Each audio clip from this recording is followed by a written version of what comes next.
සමහර විට ඔයා තාමත් සතුට කියලා දකින්න නැත්තේ ඉස්සර මම සතුට දැකපු විදිහට.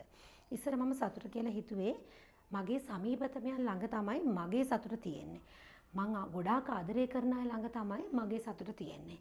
මං ළඟින්ම ඇසුරු කරන අය ළඟ තමයි මගේ සතුට තියෙන්නේ. එතකොට ඒගොල්ලන් කරන දේවල් වලින්, ඒගොල්ලෝ කියන දේවල් වලින්, ඒගොල්ලන්ගේ හැසිරීමෙන් මගේ සතුට තීරණය වුණා.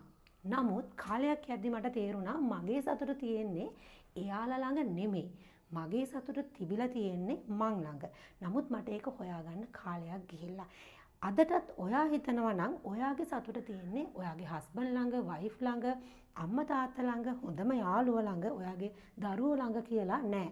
ඔයාගේ සතුට හොයාගන්න ඕනේ ඔයා. ඔයාගේ සතුට තියෙන්නේ ඔයාගේ ළඟ.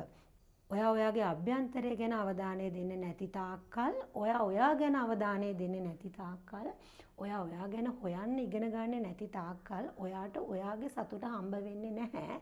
මොකද ඔයාගේ සතුට බලාපොරොත්තු වෙන්නේ ඔයාගේ සමීපතමයන්ගේ. ඔයාගේ සමීපතමයන් ළඟ ඔයාගේ සතුට නැහැ. ඔයාගේ සතුට තියෙන්නේ ඔයා කැමති දේවල් මත, ඔයා කරන්න ආස දේවල් මත. ඔයාගේ ජීවිතයේ සතුට හොයාගන්න එක ඔයාගේ තනි වැඩක්. ඒක ඔයාගේ හස්බන්ඩ්ටවත්, වයිෆ්ටවත්, අම්මා තාත්තටවත්, හොඳම යාළුවටවත් කරන්න බෑ. ඔයාගේ සතුට හොයාගන්න ඕනේ ඔයා. තනියම. ඒක හරි ලස්සන ජර්නි එකක්. try කරලා බලන්න. ඔයාගේ සතුට තියෙන්නේ ඔයා ළඟ. ඔයා ආසාවෙන්, ඔයා සතුටින් කරන දේවල් ළඟ තමයි ඔයාගේ සතුට තියෙන්නේ.